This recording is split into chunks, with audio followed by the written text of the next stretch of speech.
Viral Alphard pelat Polri senggol Pajero, didatangi malah kabur. Viral video mobil Alphard dengan pelat yang diduga milik Polri serempet mobil lain di persimpangan terekam dashcam mobil yang diunggah akun @dashcamindonesia pada Jumat, tanggal 24 November tahun 2023. Senggol kabur padahal plat merah, menurut kalian siapa yang salah? Tulis akun tersebut. Terlihat dari video yang diunggah, kejadian ini bermula saat ada mobil Alphard yang muncul dari belokan. Saat itu hendak masuk ke jalan utama yang cukup ramai kendaraan. Perlahan mobil itu masuk ke jalur utama, bodinya menyenggol Pajero Sport yang ada di sisi kirinya.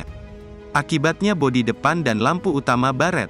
Sedangkan sopir Alphard terus melanjutkan perjalanan tanpa ingin berhenti menyelesaikan masalah. Saat mobil Alphard berhenti di lampu merah, mobil tersebut didatangi wanita pemilik mobil Pajero yang diserempetnya. Sambil memfoto mobil Alphard tersebut, lantas ia langsung menghampiri sopir Alphard untuk meminta pertanggungjawaban. Tapi sayang sopir Alphard malah cuek enggan meladeni si wanita. Bahkan saat lampu lalu lintas menyala hijau ia langsung mengemudikan mobilnya dengan cepat, memilih kabur dibandingkan bertanggung jawab. Hingga berita ini diturunkan belum diketahui pasti kelanjutan peristiwa tersebut, bahkan pelat yang digunakan Alphard tersebut belum diketahui kebenarannya itu milik Polri atau bukan.